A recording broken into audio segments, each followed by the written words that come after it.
Hello, beautifuls. Thanks so much for being here, and I love you. This goes out to all of you who have been really suffering lately. Just to let you know that I see you and I feel you. There have been really intense energies around resistance to caring for ourselves lately. And I want to be an example of suffering in silence and how sometimes that's necessary for us in our process, and other times we owe it to ourselves. We deserve to reach out to people that we know and trust who can help us on our journey. I have spent about 3 days kind of in a ball of tears, and I have depression. I work with it as best I know how, and it stems from an entire lifetime of verbal abuse by my father, and subsequent actions, and all of the relationships I've been in my life that I based upon not really understanding or knowing how to care for myself, because it was never a topic. It isn't for many of us. It's very often, I shouldn't say never, it's very often not something that we are taught. We are conditioned to disregard our needs, and especially if you've grown up with a parent who was abusive to you in any way, right? Sexual, verbal, emotional, physical. These are all real and valid forms of abuse, and how they leave you is in a state of not knowing not only how to care for yourself, because your parent who was abusing you didn't ever know how to care for themselves either. And it also leaves you with systemic misunderstandings of what self-care, what self-love look like. And you end up spending your life relating through your trauma to the world without recognizing how you actually deserve to be treated by yourself first and foremost.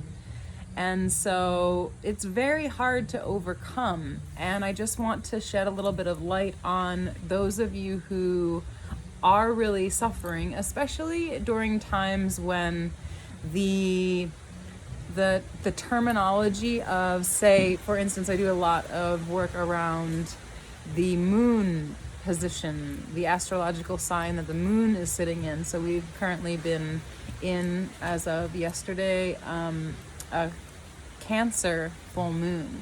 And Cancer is a deep focus on self-care, and Cancer is highly emotional energy. So it's like emotional on top of emotion, emotional about emotion, because the moon represents our emotional world. I am also Cancer moon. When I was born, the moon was in Cancer. And so I'm like mega hit by when that energy returns to its place of my birth. I am highly emotive, even when the new moon is in Cancer, or even when just any moon in all of the phases is in Cancer. I am like a sobby mess. Not that this is true for everyone who has a Cancer moon, or the moon is full in their particular moon sign, but it's just one of the things that may be contributing to how you're feeling. And it's worth acknowledging, not to take responsibility off of yourself, but just to acknowledge this is happening.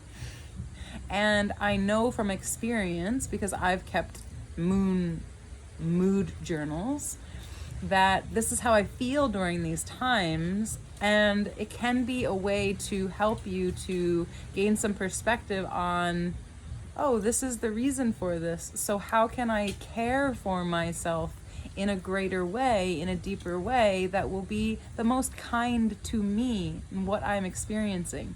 So the Cancer moon highlights how we can care for ourselves. It is a big energy around focusing on your self-care.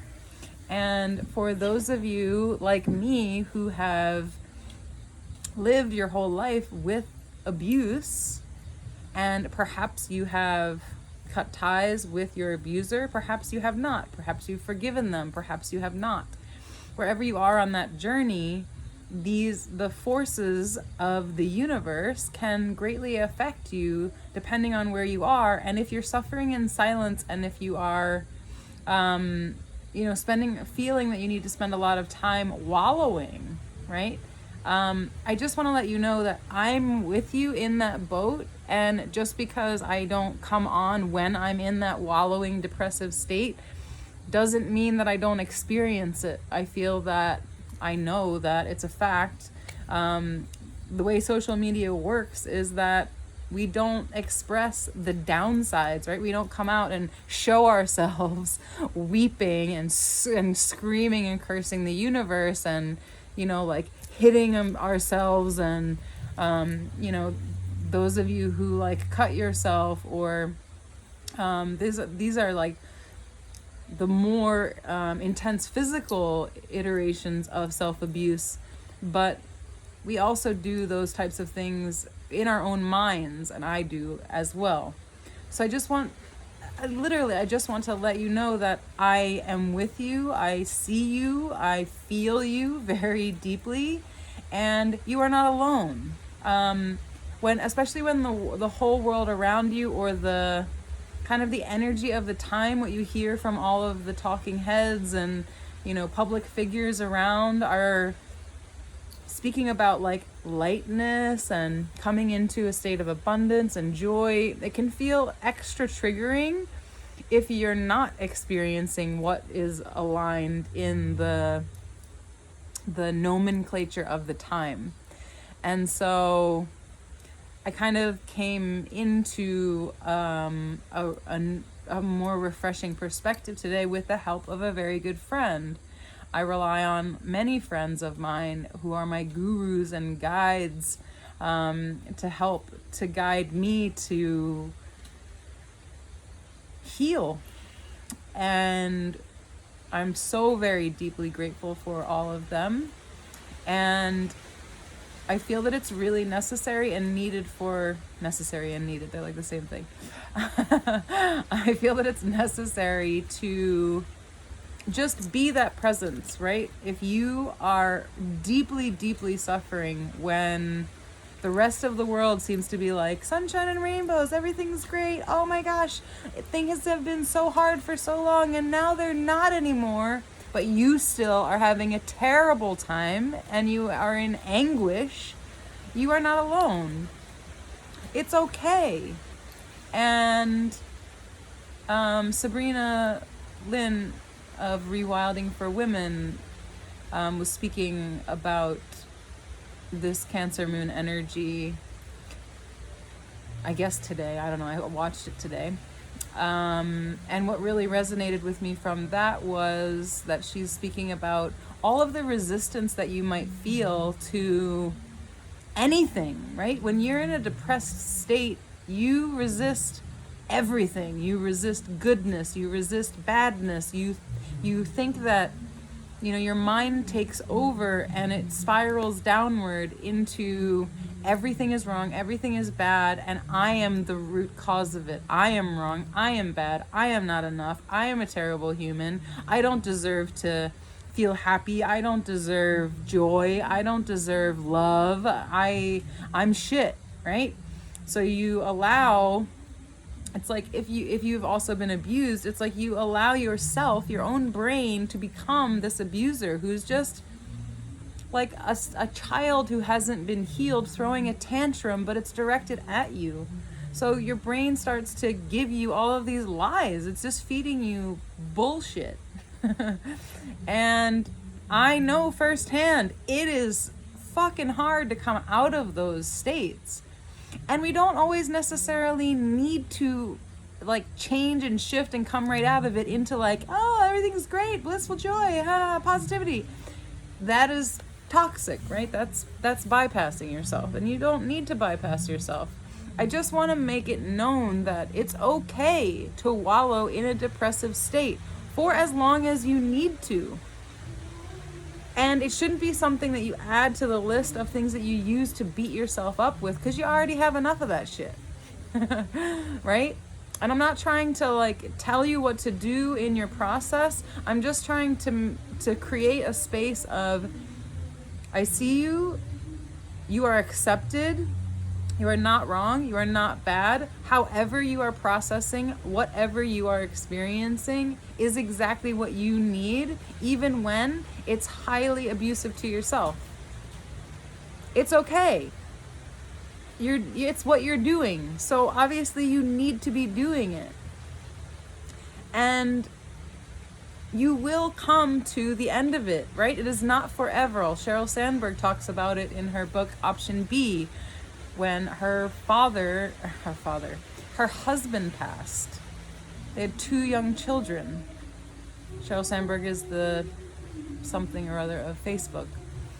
And so she writes this book on grief and how we deal with it. And when our minds go to, when any grieving happens, when you have just a feeling like I lost something terrible happened to me, maybe just it shocks you into a memory of past abuse, past trauma, when you get triggered and you start to follow that spiral down into believing that there's 3 things that she mentions that are key contributors to really getting to the lowest point of your grief, which we don't really want, right? We want to be able to recover and then thrive and survive from our grief.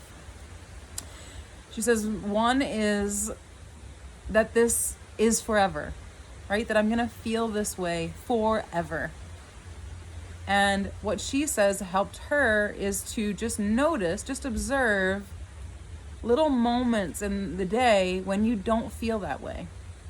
Even if it's just like, oh, I watch the sunrise, or oh, I see a pretty flower, right? In that moment, you're not in that state of this is horrible, depressive, I feel I'm gonna die or I want to kill myself.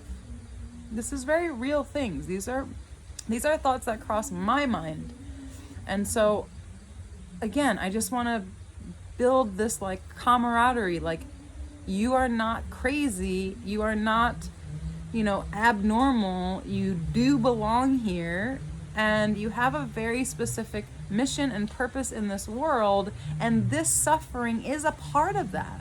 It's not for nothing. So getting back to, it's not forever, right? This is temporary. Like everything else in life, this is temporary. So if you can notice little things throughout your day that were actually good, right? Count the really small things, like I got out of bed. I made my bed. Making your bed can really help you to feel like, all right, that part of my day, the sleeping part, is over, and now I'm out and I'm up. Sometimes just taking a shower is one of the hardest things to do. So if you do it, celebrate it, right? Acknowledge, I took a shower and that felt good. Great. Next step. That's it.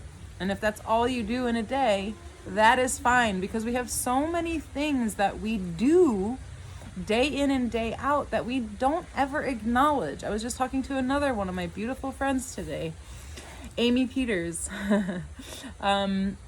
about how it takes so much energy, literally, to get out of bed. I'm not joking, and it's not something that I want people to be like, come on now. But this is conditioning, right? Getting out of bed is a challenge for many people. Making your bed is a challenge for many people. Getting in the shower, getting dressed, making food for yourself, preparing food.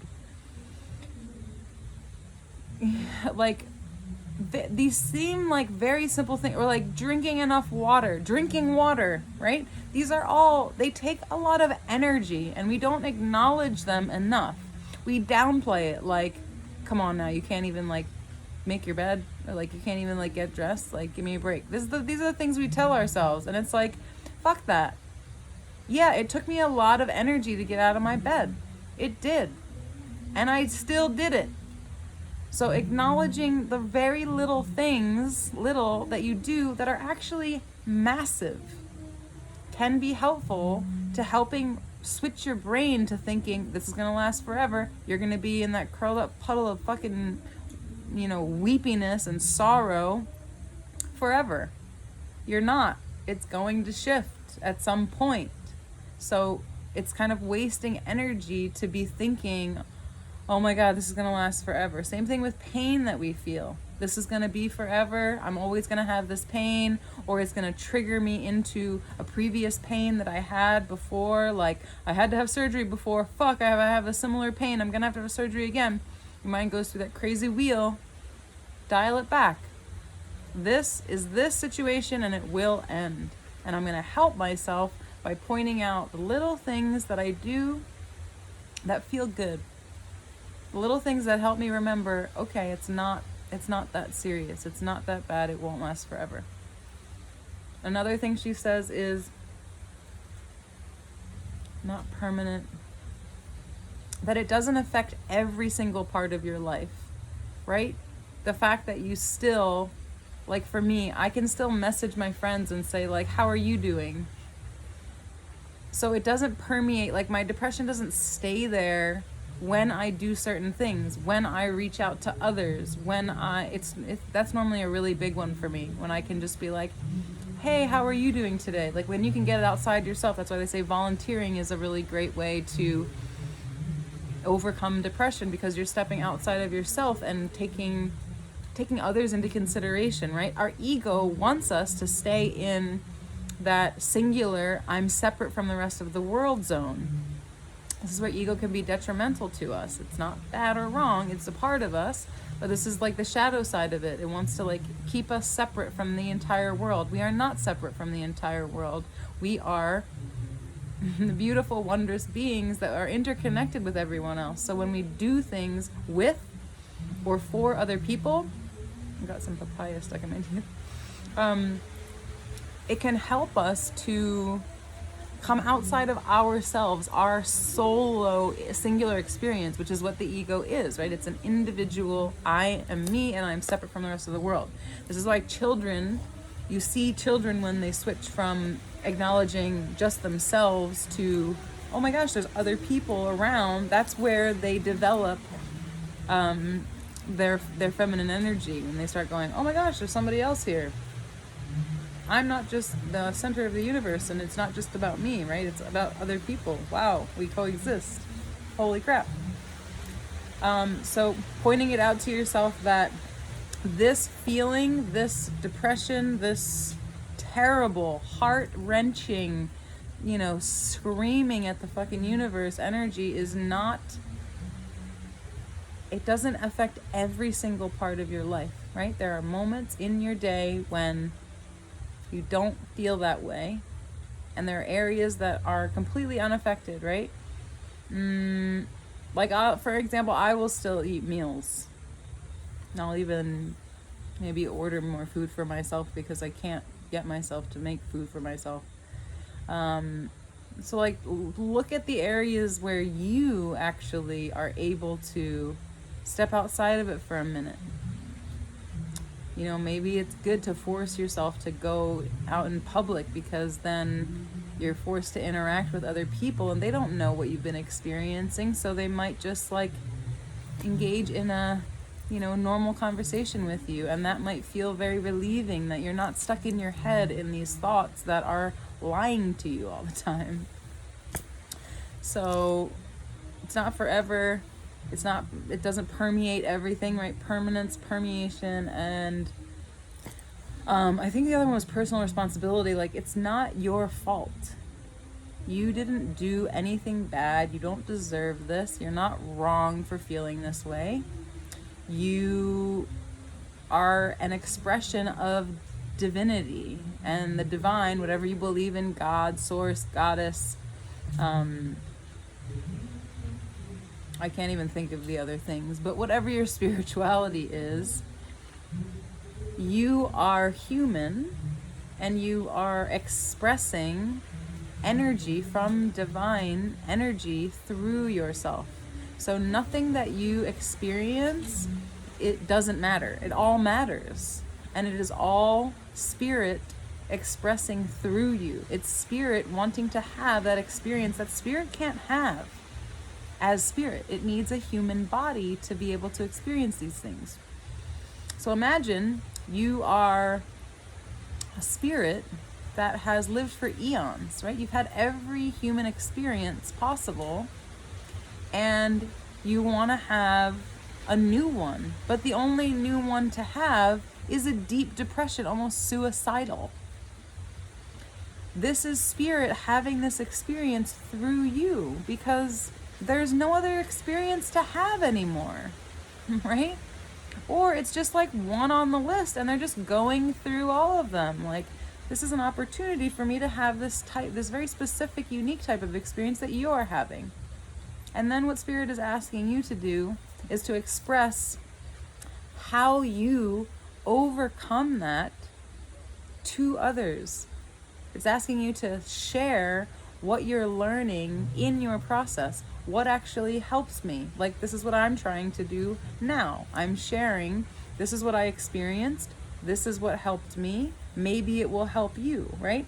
You also have a very unique set of traumas and experiences that someone else at an earlier stage in their journey needs to hear so that they can process their trauma and move forward and take action on what they are meant to be doing, right? What's their calling? What's their purpose? What is yours?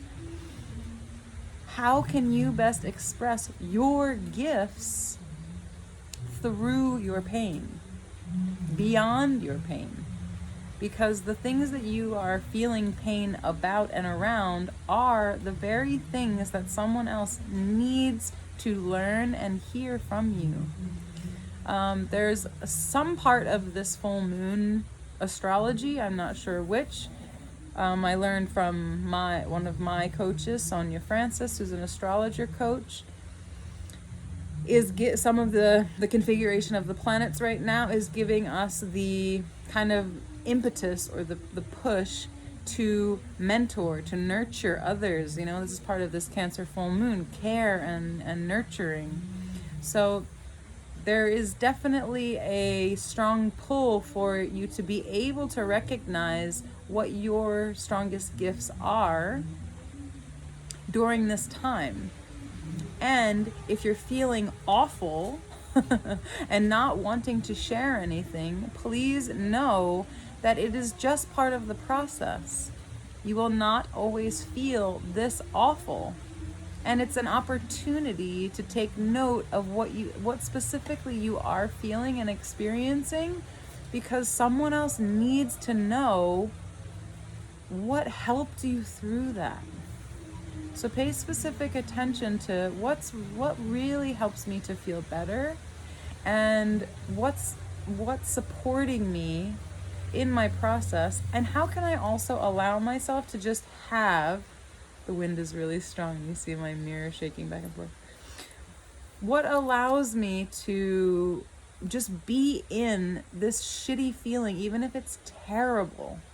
I've been there. I get it. It's awful, right? I have had suicidal ideations.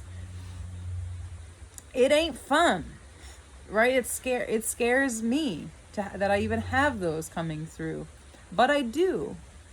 Remember also that we're not just having these experiences for ourselves, right? Just like I was talking before about the ego, it's not just about us and like our individual experience.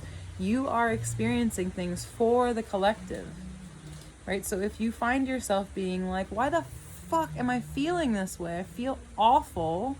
I hate everything. Everything feels terrible. I want to die. Please remind yourself that you are experiencing what billions of humans are feeling. You may be empathetic enough that you are experiencing what everyone feels, right? All at once, everything, all the time, all at once, like that movie. And it does. It feels absolutely, completely overwhelming. Like I can't even. I just cry. I curl up in a ball in my bed and I cry. And it doesn't last forever. And it doesn't permeate every area of my life, right? I can still pet my cats and feed them. I'm not too depressed to care for my cats. And they even kind of bring me out of my depression a bit. And it's not because I'm a bad person. You are not a bad person. And you are deserving and worthy of every happiness, every joy. Might it be possible for you to view these very pains that you're experiencing as an opportunity, an experience that's actually really good? Because if you didn't experience this much pain, you may not be able to relate that closely to others experiencing that much pain. And so, in summary, this is me on the other side of my very depressive, very weepy, very self-harming, self-abusing state that I've been in for at least 3 days. Letting you know that you're not alone. And while I'm not going to post, a video of myself in those moments, it doesn't mean they don't exist. And everyone that you see on social media, other coaches, anyone in the whole world, especially people who are selling their services, are not going to show you those depths of despair that they're in. For one, it ain't pretty, honey. And two, it's also a very private and personal experience, right? I need to experience that for myself alone. Because I also need to be in direct connection with spirit. And, I film a lot of my life. If you follow me, I am mostly filming myself all the time. So you get to see a lot of that process, but I'm not gonna show, I'm definitely not in a mood to fucking film myself when I'm questioning my own existence and my own purpose in the world and my own goodness and value. But I do question them. Please don't think that the joy that you see radiating from people in good times, in upswings, is what they always are. I have great times. I also have really, really low times. And regardless of where that comes from for you, you also are allowed to have those really low times, and they will not last forever, and you are not bad or wrong. You don't deserve the pain, and it is also a part of being human. We suffer, and within that suffering, we get to better understand who we are, what being human is about, and from there, we get to help other people. And the whole purpose of it all is just so that we love ourselves and others. That's it. It's the only reason we go through all this shit. It's so that we can have a better understanding of what other people might go through, because we go through it ourselves, and then we become experts in helping other people process, be with these horrible, dark energies that are within us all. So that was my 30-minute spiel on what I experience when I might not be on, on camera, but just to bring light to the fact that this is true. This happens to all of us, especially people who have gone through a spiritual awakening, are still on that path, especially famous people. The reason that they're, able to give you these insights is because they've been through the fucking shit. They've been through the darkest of times. And, there's many people who have fame for very many different reasons. And you have to please know that they also go through these terrible times. They just don't show it because it doesn't sell. It's not sexy. Right? My snotty face with when I've cried all my waterproof, even I cry off my waterproof mascara even without mascara, and my freaking even more frizzy bedhead than I have on a regular basis ain't hot. But you know what? Those are the times when I actually am able to connect on the deepest levels with myself. And so if you are experiencing the same, please know that this is a blessing, even though it seems like a fucking curse. I feel ya. So here's me. Not a weepy mess, but admitting that I've been there as recently as this morning, and it's okay.